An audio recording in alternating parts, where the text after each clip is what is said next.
Happy Monday and welcome to this edition of the Racing Insiders podcast. It is a Monday, May 14th, 15th, Yeah. May 15th, and this is episode 154. I just looked it up. Damn. I know, episode 154. Who knew? It's a lot of episodes. And I am Kate Dillon from Crate Insider, and here with my weekly co-host Steve Hendren from Hendren Racing Engines. And Steve, how's your Monday? It's a Monday. Yeah, I mean, not bad, not perfect, but yeah, it was Monday. Yeah, just stay at work. Got some shit done. It was like, actually had a lot of phone calls today, which is always a good sign. So Yeah, we were pretty busy today too with phone calls and a lot of people popping in, and so that's good. Yep. You know, Good it's always nice to see people in person. Usually when we have phone calls on Monday, that means people didn't get rained out and actually got to race. So. Oh yeah, because there's things that they want to do or change or fix or something like that. So great. I'm going to see if we got some folks here. I see Scott is here. He says hi, S&K from sunny California. Hey, nice to have you back again. Oh, that's right, because we weren't here last Monday. Yeah, I had a business trip to go on, and well, hell, it wouldn't have worked out anyway because I think you lost your voice Monday night, didn't you? No, well, it wasn't actually. Just I was losing my voice on Monday night. Yeah, that's right. right. I was actually went to my brother's down in Hickory, went to Jimmy's, and had a meeting down there about all of our shows that we put together. And so I started losing my voice, but yeah, that was rough. I lost my voice from Tuesday, Wednesday, and Thursday. Sort of started getting it back on Friday. Yeah. That was not easy. No. Wow. I mean, you don't even realize how much just like going through life, how much talking is involved with that. Oh yeah. I mean, you're in the business to talk, honestly. Well, but no, I'm talking about like being out in the world and just doing simple things. Trying to communicate. I figured out that I'm very bad at charades. Very bad. I was trying so hard, not because it was like it wasn't that I just lost my voice. It was exhausting even to try to I was doing this like whisper thing and it would take everything out of me. It sucked. And it was annoying. Yeah. You know what? That was the most important part, is that it was annoying for Steve. Yeah, exactly. Oh my gosh. Never in a million years thought that I would ever hear you say the words, which I did hear. It's great to hear your voice again. Yeah, that was what, Friday? Yep. Like, wow, oh my God, you can talk again. Oh my gosh, it's great to hear your voice. That was new, because usually I can just tell by the expression on his face. Normally it's like, oh my God, will she not be quiet? Right. Wow. And so I see we got some more folks here. I see Tommy is here. Hello from PA. Hey there. Good old Pennsylvania, or Pennsyltucky as you like to call it. Well, it just depends on where you're at. Yeah. And Chris is here. Good evening, you two. Good evening, Chris. Thanks for being here. I see Matt's here. He says, hey guys. Hey, well, hey Matt. Of course, Matt's been a guest on our show and he's done several videos for us over at Crate Insider. So that's always so helpful. We really appreciate Matt's input on that. And then of course we work together with Matt and Logic, Brian Littleton on Race Logic. Yep. Yeah. Do you still have a lot of people calling you from that, Steve? Yeah, I get people to call occasionally on it. Yeah. So no, it's definitely try to help those guys out as much as possible. Yeah, if you're really trying to look to up your program, we definitely recommend going to Race Logic. I think I have like a little thing over here someplace, maybe. I don't know. Maybe I do. With the Race Logic thing. I guess I don't. I don't know. I think I do. Anyway, go to racelogic.vip. Yeah. Oh, there I do. I do have it. You can go to racelogic.vip, and there's several classes over there. We have got like 3 years worth of crate engine classes, or crate late model classes. And this last year was really exciting with the Murdies in IMCA country, talking about hobby stocks. That was great. And we've got some great street stock stuff over there too. I say we, because I'm involved in There's it. something to help everybody, basically. Yeah. So really some fantastic information for sure. Now, if you're here with us live, go ahead and drop in a question. If you got any questions, that's really what we're here for, and to catch up on like current events and things. But I'm not even caught up on current events. So. There's nothing nearly as interesting right now. I think the latest, debt ceiling, words, Blah, words, blah, blah. words. Yeah. Now Elon Musk picked some chick as the new CEO of Twitter. I saw a funny meme about that the other day. Oh, did you? What was it? It wasn't a meme. It was on Babylon B. Was it? It's like Elon Musk saves 22% by hiring a woman as CEO. Yeah, it'll be interesting to see. It'll be interesting to see. She was the head of the sales team for advertising over at ABC. Oh, okay. Yeah, so Madison Avenue, it's really about bringing the advertisers in. Yeah. I think the other thing that's interesting, like mentioning Twitter, because I know you don't have Twitter, but you'll probably get it because now Tucker has announced I saw that he's going to have his new show over on Twitter. There are no details yet, so I don't know days, times, anything. My brother like that. Downloaded it immediately. Really? Yeah. Wow. Your brother does not do. No, he canceled his Fox paid subscription or whatever he had and then downloaded that immediately. Wow. Yeah, go Mike. Because he doesn't do social media at all, so. Very rarely. Yeah, I mean, he has a Facebook. Like, there's a Facebook with his name attached to it. He never logs into it. So. Right. Yeah, he gets tagged. I think he has it so that other people can tag him. Yeah, something like that. Yeah, for sure. All right. Chris says, and not quite race related, but it is a podcast better. Mm-hmm. Is a podcast better or doing Facebook Live as far as reaching people? If in this context, what we're talking about is if you were to record a podcast and post it, would that have the same reach as going live?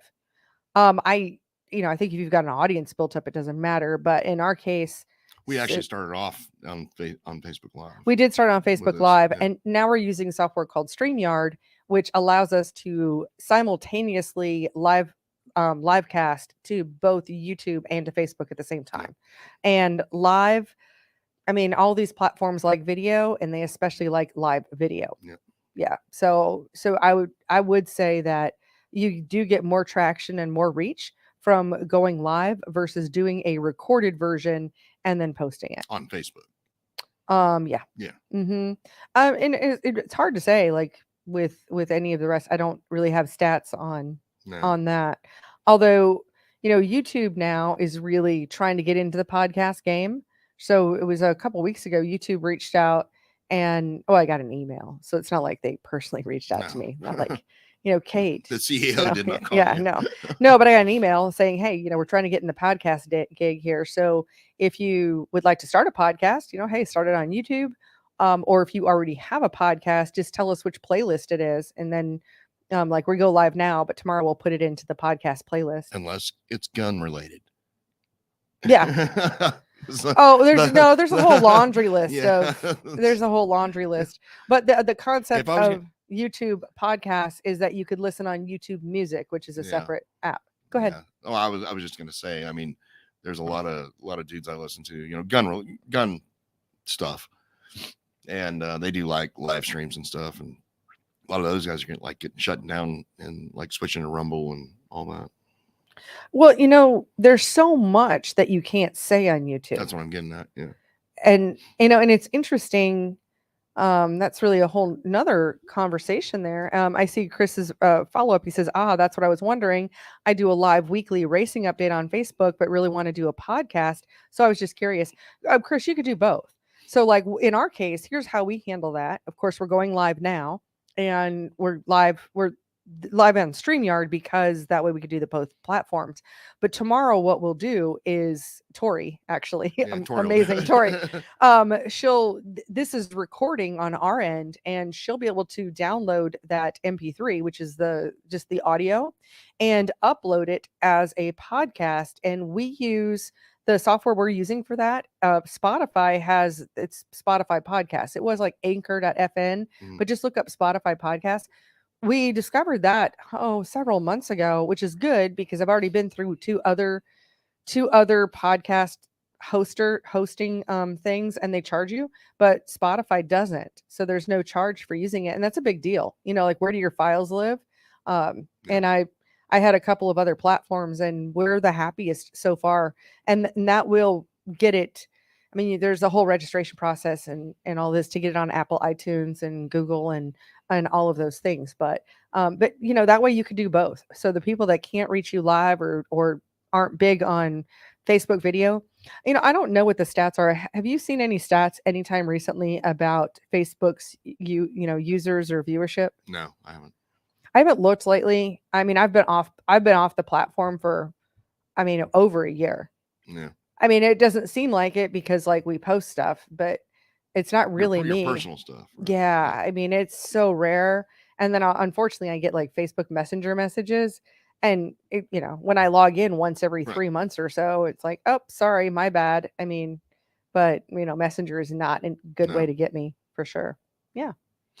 And let's see. All right. Oh, yeah. I think that's mostly what I had on that. But yeah, all the words that you can't say, and what I find so offensive about that, I mean, and I think offensive is the right word, is it doesn't make life better if there's just words you can't say. Well, it's not being truthful. Yeah, exactly. And if you're just trying to tell a story that you know, like you watch true crime or whatever. I mean, there are words that just don't have the impact. I understand people get triggered, but maybe people that get triggered shouldn't be, you know, just exposing themselves to, yeah. That's a whole different fucking conversation. Yeah, it is. It is. You know, but there's just a lot of words that you just can't say. It's just dumb. But that on Rumble you can. Yeah, Rumble you can say anything you want. Mm-hmm. That's why I like listening to the podcasts on there. Well, yeah. Have you seen Sean Ryan's one of his latest shows? I have not. No, I haven't seen the latest one. Well, there was one where he brought on. So Sean Ryan, he's a former Navy SEAL, right? SEAL, CIA contractor, and has a fantastic podcast, and I'll tune in every once in a while. But he had a gentleman on there that really does like cybersecurity, but on the side he's catching child predators. Oh, okay. And so all the words that you can't say, listening to that podcast is like, and then there was a picture that showed, you know, it was, it was crazy. But, you know, it's this guy who's totally like completely looks like a nerd, along with this MMA fighter, and they teamed up to track down kind of like that Chris Hansen show, but just not without a show. Right, exactly. They, you know, meet them and troll them and all that other stuff. So that's cool. Pretty crazy. Anyway, Matt says Mike downloaded Twitter. Wow. I know, exactly. I was like, that is such a big wow. Yeah. I did hit the unsubscribe on Fox's, you know, because I'm not oh my gosh, I'm going to watch everything that Fox comes out with. No, God, no. Most of my TV brainwashed. pretty much is YouTube. Yeah, for that. And Doug is here saying good evening. Good evening, Doug. And Chris says, I actually have a little stock in Spotify, so I would love to use that. Thanks for the information. Very, very helpful. Oh, great. I haven't checked out Chris and I have talked about stocks on the phone before. Yeah. I got you. So I'm going to check out Spotify stock. I haven't looked at that in a while. I do like trading stocks. Yep. It's fun. It's fun. Yep. Yeah, I really loved making money on the whole Budweiser thing. That was the, you know, fine. You know, we're gonna be idiots. That I'm gonna go make some money on this. I did actually have some questions. I brought some questions in today. Oh, okay. Yep. So we got a few online stuff. Yep. And so this first one, actually, Tori gathered, so I'm not sure if they came through Facebook or YouTube. Right. But this person says, we run a 602 imca sportmod sealed crate, having issues with the distributor moving on us after we run a few laps, and also the fuel pump keeps coming loose. Huh. So now, if you're talking about the distributor moving on him, I mean, if this is a 602 imca sport mod, he could be running that HEI. Are you talking about? I'm not sure if he's talking about like it physically moved in the engine, or if he's talking about that it just, moved, that like timing or something moved. Yeah, I don't know. Yeah. I mean, once it's locked down, if it's locked down correctly, there's no reason it should move. I mean, rotate. Yeah. There was an issue with 604s here a couple of years ago where the camshafts were cut wrong on the gear, and it would actually try to drive the distributor out of the motor. Oh, wow. So that was a whole deal. But I have not run that on 602s. I mean, fuel pump coming loose. I tighten it. I don't know, honestly. Yeah. I mean, could that be a situation where maybe somebody stripped out some of the things or anything? No, I don't think so. I mean, no, I mean, I've never had one come loose, so I just don't know. Yeah. No, I mean, that's just tighten it. Maybe use some Loctite. I don't know. Yeah, red Loctite works wonders Yeah. every now and again. But yeah, I don't know. Both are very bizarre. Exactly. All right, I got another one here. Thinking of installing the crate muffler on our asphalt prolate. Would I install one per side before a Y pipe, or one 4 inches after the Y pipe? Honestly, I have not messed around with a lot of asphalt type exhaust systems on this, with the NR version stuff. So my initial thought, I'd be more inclined to run one per header before any. I mean, that's normally what we try to do is, depending on the headers you've got and depending on the length of the primary tubes, you're either going to be right on the collector with that, or you're going to be like 12 inches after the collector. Okay. On out, build your exhaust system. Gotcha. That's great. And from everything I've been told by Profab, apparently that X pipe works best. Oh, okay. Good to know. As far as producing torque. Yeah. Well, and I've got some follow-ups here, and I do want to follow up on that fuel pump one here. And hey, Steve, maybe it's time to discuss our TV. No. Nemesis. If you are new to the show, Steve being an engine builder and freshening some of these engines, what can happen is they can come in just like coated with RTV and there is not a race car driver on this planet that should be allowed legally to buy a tube of red RTV. It should be like by prescription only. Yeah, exactly.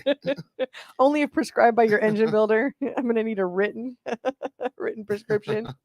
And Scott's here. He says, all the info I've received from you guys has helped us win our last 3 races. Congratulations. Awesome. That's great, man. That's awesome.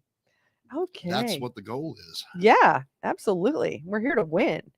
And Jeff says, hey guys, is there any advantage to side gapping spark plugs on a 602? Side gapping. I'm not sure what you're referring to as far as side gapping. Yeah, I don't know what side gapping is. I'm not. That's a new. Yeah. Honestly, that's brand new to me. And back to the one with the loose fuel pump, and Steve says blue Loctite would be another one. Yeah, blue Loctite works too. Yep. And Chris says, hey, maybe they have a vibration causing things to come loose. It could be. Definitely. That would be the other thing. Mm-hmm. Yeah, correct. Yeah, that would make a lot of sense. Something out of balance. Yeah. How would one even go about checking that?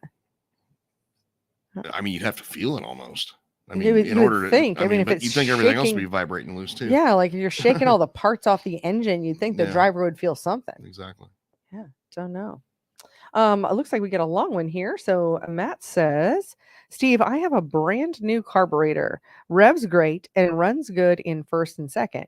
Soon as I get to third and go wide open, the car is stumbling. But if I back off to 3/4 throttle, it will go. But as soon as I get back wide open, it's back to stumbling.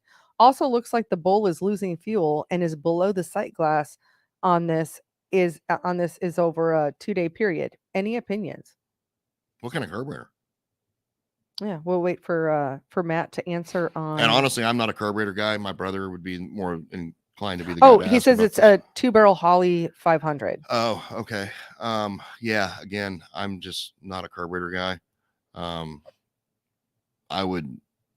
welcome to call my brother tomorrow, and he'd be happy to answer, whatever questions you have on carburetors. I'm just literally just not a carburetor guy.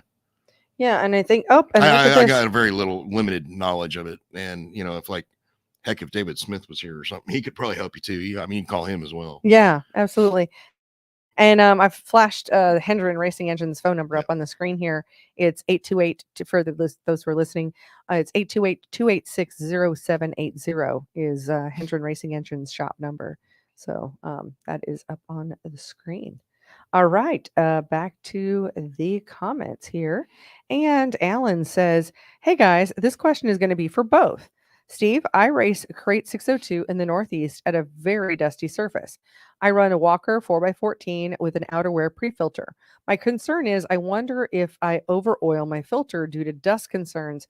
Do I overthink this? And I may need more oil, Kate. There is actually, yeah, you can over oil it 100%. I mean, we've been guilty of doing that on my own son's car. Excuse me. Dang. Now, what I will tell you is, I think, do you have them in stock? The oilless Walker filters? Oilless? No. You don't have them in stock? The Walker filters that don't take oil? Correct. It'd sure be nice that if they called me and told me that was something that existed. We have one on Alex's car. We had it on there a week ago, and there was like zero dirt contamination. I mean, dust contamination. It was freaking awesome. I didn't know. I mean, honestly, I just ordered filters too, and nobody told me about them. Yeah, you need to have a conversation with Walker. Oh, I will, because that's what we had on there. Last week or whenever it was, he went and raced and sucked ass. By the way, it was just one of those nights where everything went wrong. Mm-hmm. Yeah. So he definitely ate a lot of dust. But yeah, no, you can absolutely over oil one, and you can under oil it. So it's a fine line. Generally, like how we do them is take their oil, you got it in a small bottle or whatever. And, once the filter's cleaned out, once you wash it and it's dry and all that stuff, oil go on each plate, put a dab of oil on top, dab of oil on the bottom, and it actually usually run together. Yeah, the other way, that's in our video where I interviewed Leo over at Walker, and what he recommended, of course, once it's clean, you would clean the filter, and then you go down about an inch down and do one stream all the way around, and then an inch down on the other side. And then after you let that sit and soak in, if you see any spots that aren't blue, then you would just maybe kind of just dab it, pot some oil. Another thing really to mention, you also mentioned that you run it with your pre-filter. And this is something I learned way back from Ed Soroka over at R2C, is that a lot of times guys will put the pre-filter on because they think, well, hey, this is going to keep the dust down. Well, that is the thing about a pre-filter. It has no dirt trapping ability at all whatsoever. So where a pre-filter is really best for is like when you get to the track and you've got like clods of mud that are kicking up, and you're, maybe you have qualifying that's, almost like hot laps or anyway, there's clods of mud flying. That's when you want to use a pre-filter. And when you get to the feature race, if you're not doing nothing but blowing dust, that pre-filter has no dirt trapping ability at all whatsoever. Take it off, because the only thing it's doing is restricting your airflow. Correct. If you're using a pre-filter during a dusty feature. We don't use them at all on our own stuff. Yeah. I mean, I'm sure you would use it if you're like getting clods of mud. Well, no, because now you got, hood scoops that actually do the job, and you're not getting blasted by mud. Okay. I mean, so no. Yeah. I see no reason to run one. Yeah, that makes sense. For sure. Oh, Steve says, the right stuff only. Absolutely.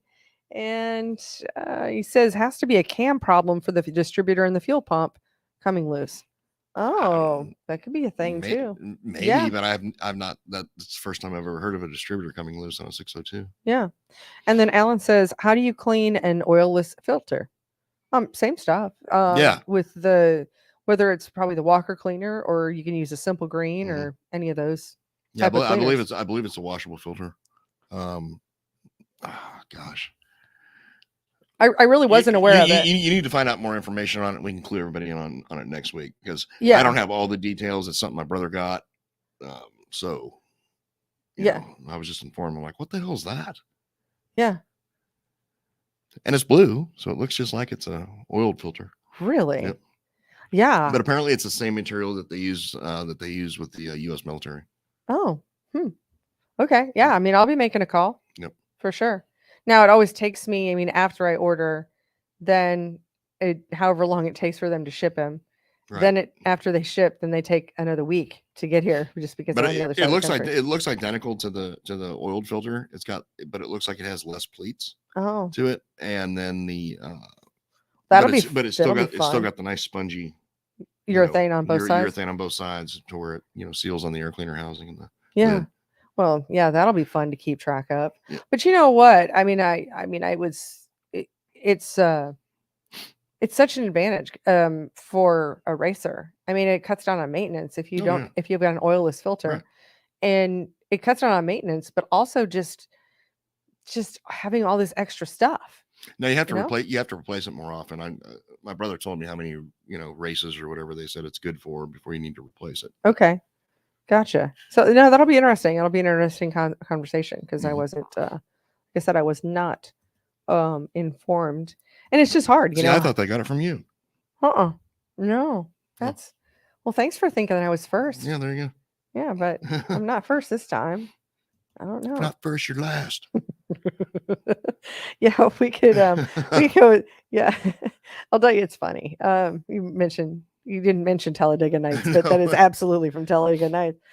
We're working on our welcome email series right now and trying to, put out those words about, hey, thanks for, joining our list. And by the way, if you're not part of our Crate Insider email list, go over and sign up on CrateInsider.com. Our welcome series isn't really in place yet, but we'll get there.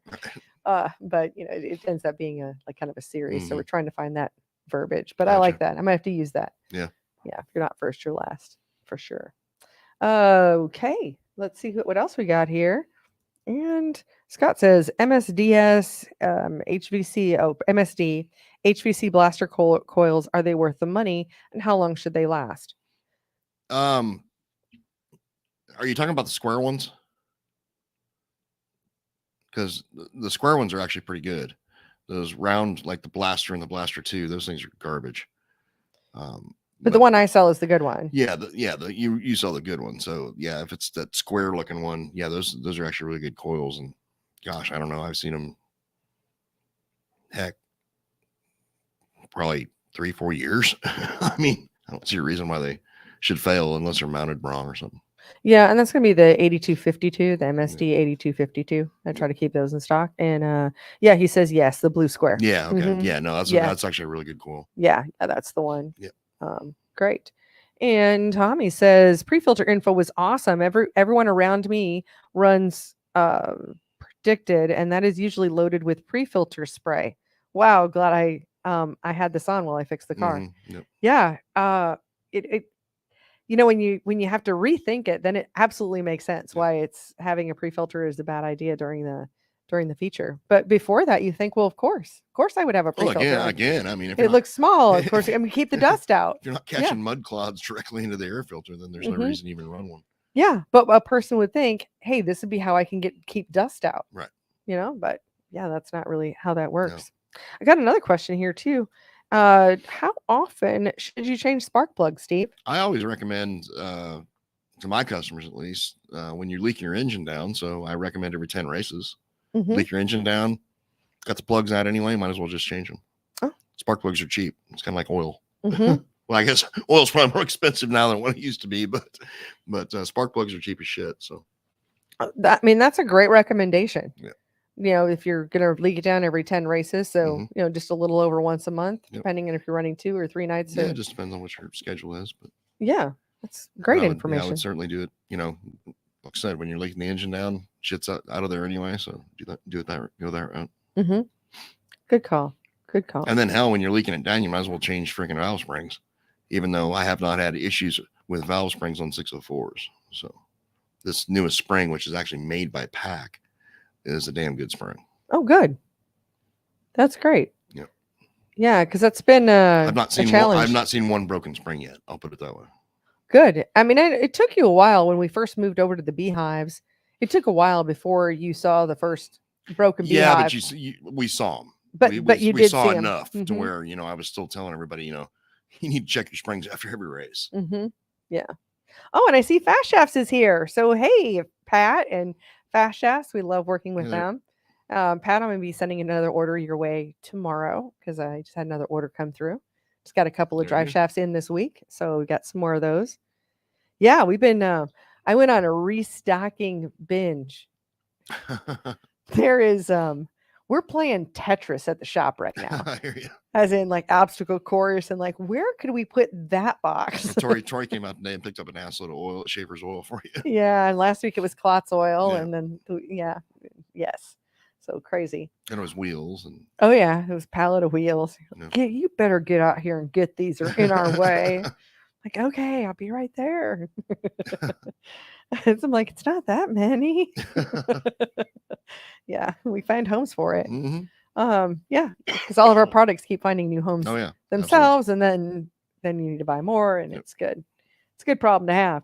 And Jeff is back with talking about that side gapping. He said side gapping is when the ground strap on plug is shortened, modified to create an angled arc. I saw an article on this and have been curious ever since. Oh, I mean, if you're talking like cutback electrode, then I mean, I just run the Autolite plugs. The what is it, AR94s? That's a cutback electrode. So I think I would get what you're talking about there. But no, the Autolites are actually pre-gapped. Yeah, so but it looks like your the ground strap is shortened to create an angled arc. Would that be something that would matter in a crate engine? Honestly, I don't know. I mean, I'm not going to sit here and bullshit you and say I know. But no, I don't know. Oh, and Doug is actually coming in on this too. He says side gapping is more for piston to plug clearance. Are you talking about? Well, I mean that sounds to me like indexing. Yeah. So if it's indexing, then no, it makes zero difference. And you've explained it before, but why I can't seem to remember. Why is it that indexing doesn't make any difference in a? Well, it just doesn't make a difference. I mean, it would on some indexing engines. is what Doug's talking about. Right. It's where you're actually trying to get the, because you got the piston trying to, clear the spark plug. But the ground strap, I mean, the electrode or whatever you want to call it. No, I have not tried with any of that, and I have zero experience with it. Gotcha. And Fast Chef says thank you, and Tori says yes, she did, as far as like ordering a whole store's worth of stuff. And Dave is here from Hammond Motorsports. Hello, Kate and Steve. Hello, Dave Hammond. What's up, man? From Hammond Motorsports. Yeah, exciting to have you here. I'm back on the plug situation, and Jeff says not indexing, so we're gonna have to look up side gapping, and we don't have I'll any have to look it up. I mean, I really don't. I'm I mean, I don't know. See, this is what happens when you dare the audience to stump the chump. Well, no, I mean, seriously, I don't know everything. I mean, shit, I learn shit new every day. The day I stop learning this day, I'm like, fuck this, I'm retiring. This is boring as shit. And look at this, we got 33 minutes before an F-bomb came into the situation. It'll definitely get researched tomorrow. Yeah, no, it's really interesting. And I always learn so many things on this show. And David says, what plug do you recommend for the 604? I prefer, it depends on the fuel you're running, but I prefer that AR94 Autolite. And if not that one, the NGK R5724-8. Yeah, that's just always been the go-to for pretty much any fuel. It runs fine on E85 and all that, but what I've noticed is that AR94 with that cutback electrode actually lasts quite a bit longer. Cool. Good deal. Excellent. That's sparked a whole conversation there, which is exciting. I think you got Orange Cat out there. Do I? I have this Orange Cat. We got the door open, and Orange Cat likes to come in the house and terrorize my house. So, yes, I guess we have the door open for Pippi. Yeah, because Pippi likes to make an appearance. If you're new to the show, Pippi is my cat. Right. He happens to be black, and he will he doesn't care. That's not what I was going to go with there, but yeah, he does not give a care. He's a funny ass cat, because all you see of that cat is either his eyes that are wide ass open looking surprised all the time, or his asshole, because his tail's sticking straight up all the time. Because he's happy. Apparently cats that have their tails sticking straight up, it means they're happy. So he's a happy guy. All right, so let's see what else we got here. And David says thank you, and Randy says hello. So Randy, welcome to the show. Thanks for joining us. And Chuck is here. He says, F Joe Biden, F Democrats, F Mondays. What you drinking tonight? Cheers. I am drinking Yingling Flight. Yeah, Yingling Flight. So that's like a whole new venture. It is not made by Anheuser-Busch, so no, it's made by Yingling. It's actually pretty good. Yeah, I bought those because I thought you might like them. Yeah. I'm drinking water because, I'm just kind of like 95 calories like the Ultra I used to drink. So yeah, that's cool. That's great. I'm glad you like it. Yeah, it's good. I mean, I'm not really a beer connoisseur. And only 2.6 carbs. Yeah. And Paul says, see, Steve got his Bud Light. Well, he got his Yingling. He got his free beer from me on this one, right? I was hanging out with him, on my business trip there for a little while, and we hung out one night, and I think what we were drinking, like Coors Light, Miller Light. But like we thought the bartender got our drinks or our beer confused because we couldn't tell the fucking difference between the two beers. Oh, like, oh my God. Well, yeah, you boys.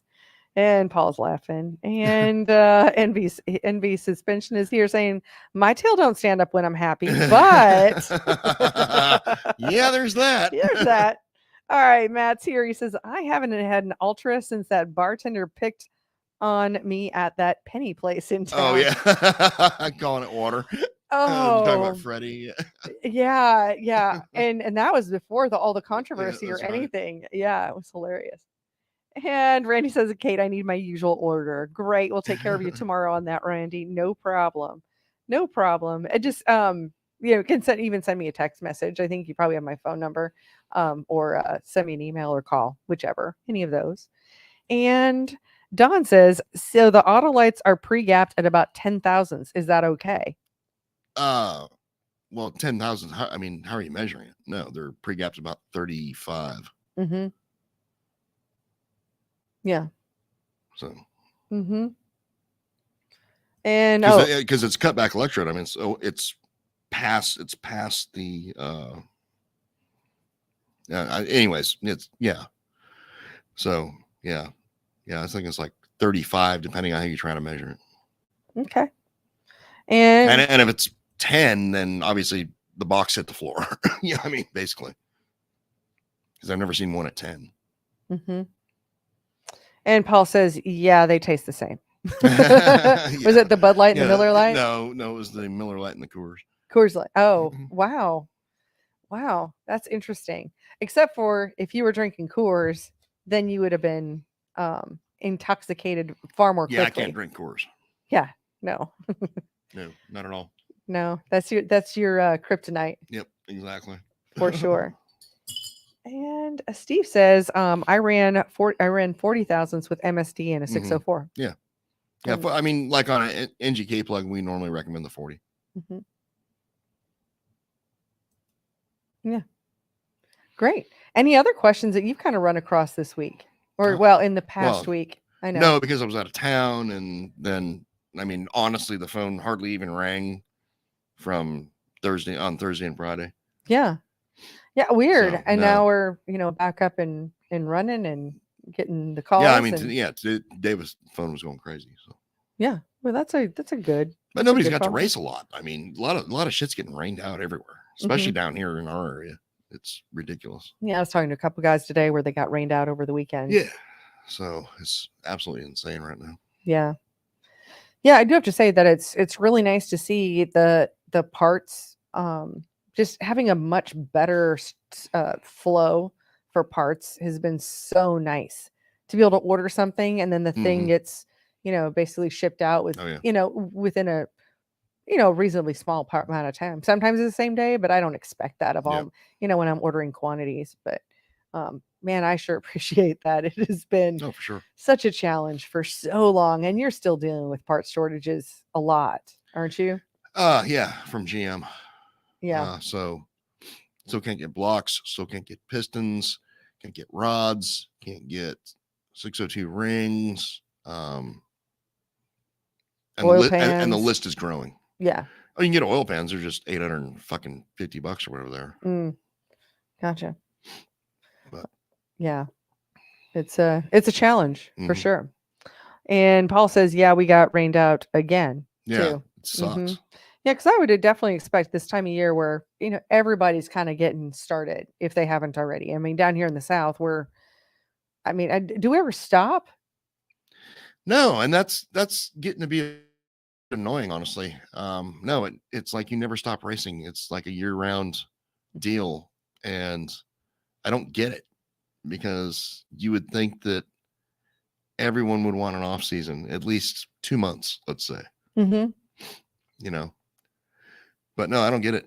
People just keep throwing out races, and people keep going to them. So yeah, I guess it's the market decides. Market decides. All right. So back on our spark plugs here, Jeff says cut back electrode seems to be what I'm describing, and I'll try the plugs you recommended. Yeah. Okay. And honestly, yeah. Okay. That's just all of it's in really interesting concepts. So I'll be interesting to learn a little bit more about that.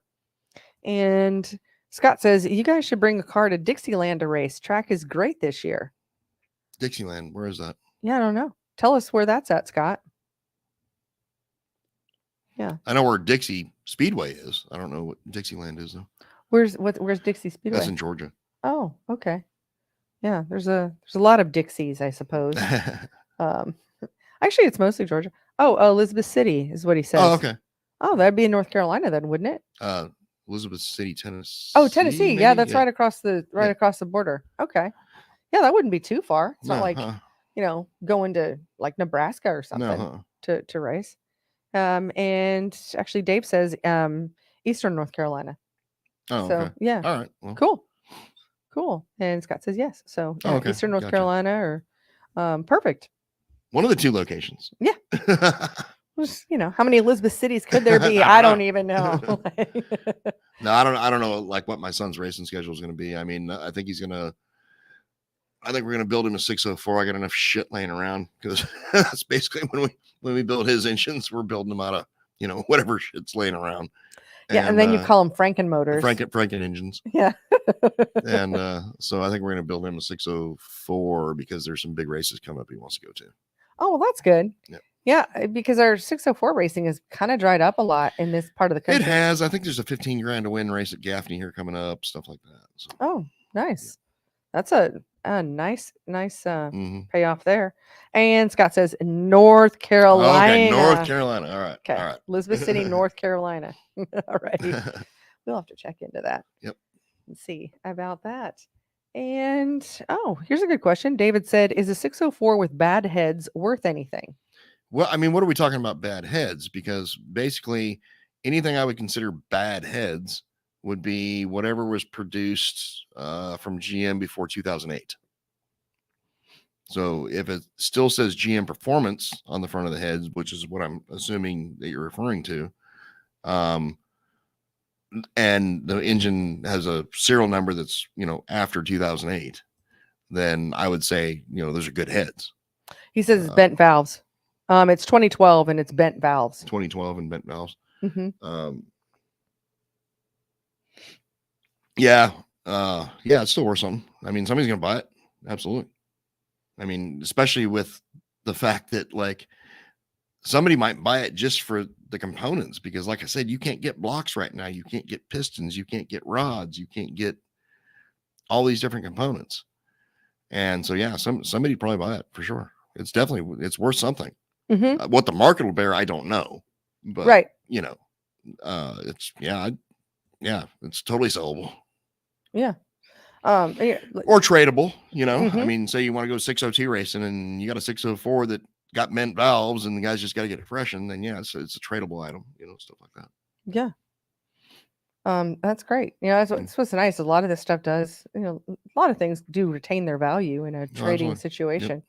Kind of have our own, our own little market for all of that, yep, for sure. which works out good. That's a good question. Yep. We haven't gotten that one before, I don't think. No, I mean, whatever, but no, it's just cool. Well, I think we kind of zipped up all the questions for this week. Yeah. I want to cut out a little bit early if I can, because I want to go up and get a sandwich and I'm kind of hungry. Okay, we can do that. Yep. Because we don't want to see you hangry.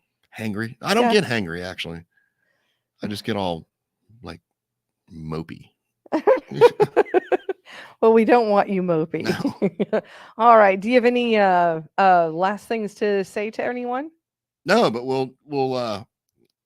I'm gonna look up the side gapping thing? side gapping thing, and I'm gonna if the fellow's still listening, I mean, call my brother tomorrow on the carburetor question for sure, and he'll be happy to talk to you. And yeah, you research the Walker stuff, and we'll have news next week on that. Yeah, we sure will. Absolutely. Yes, we will definitely do that. Well, with that, we'll just wrap things up. And I want to thank you all for watching. Thank you so much for being a part of the show. And if you're over on YouTube, hit that subscribe button. That helps us. And of course, like this video, share it. Feel free to share it around. And if anybody's over on iTunes, leave us a review. We would love to see those. So thanks again, and we'll see you guys next week. Have a good one. Later.